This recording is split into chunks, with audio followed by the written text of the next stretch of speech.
തിരുവനന്തപുരം മെട്രോയ്ക്ക് പച്ചക്കൊടി ഉയരുന്നു.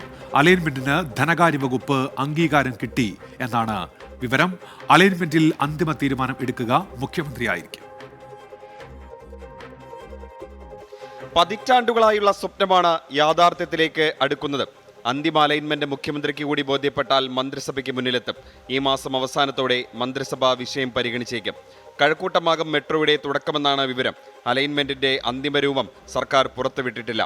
ബജറ്റ് പ്രഖ്യാപനത്തിൽ മെട്രോയുടെ നിർമ്മാണം ഈ വർഷം തുടങ്ങുമെന്നാണ് ധനമന്ത്രി പ്രഖ്യാപിച്ചത്. കൊച്ചി മെട്രോ റെയിൽ ലിമിറ്റഡിനാണ് നിർമ്മാണ ചുമതല.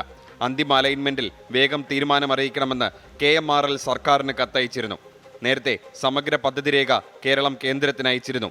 ഇത് പരിഗണിച്ചാകും കേന്ദ്ര സഹായം. DPRന്റെ സംക്ഷിപ്തം കഴിഞ്ഞ വർഷം ഫെബ്രുവരിയിൽ KMRL സർക്കാരിന് നൽകിയിരുന്നു. അതിൽ 2 അലൈൻമെന്റുകളാണ് പ്രപ്പോസ് ചെയ്തിട്ടുള്ളത്. കാര്യവട്ടം MG റോഡ് തമ്പാനൂർ കിള്ളിപ്പാലം, രണ്ടാമത്തേത് ദേശീയപാത 66 വഴിയുള്ള കഴക്കൂട്ടം ആക്കുളം ഇഞ്ചക്കൽ കിള്ളിപ്പാലം. മെട്രോ പദ്ധതിയുടെ ഭാഗമായി ശ്രീകാര്യത്ത് ഫ്ലൈ ഓവർ നിർമ്മാണം തുടങ്ങിക്കഴിഞ്ഞു. 24 തിരുവനന്തപുരം. പൊതുജനം കഴുതയല്ല സാർ.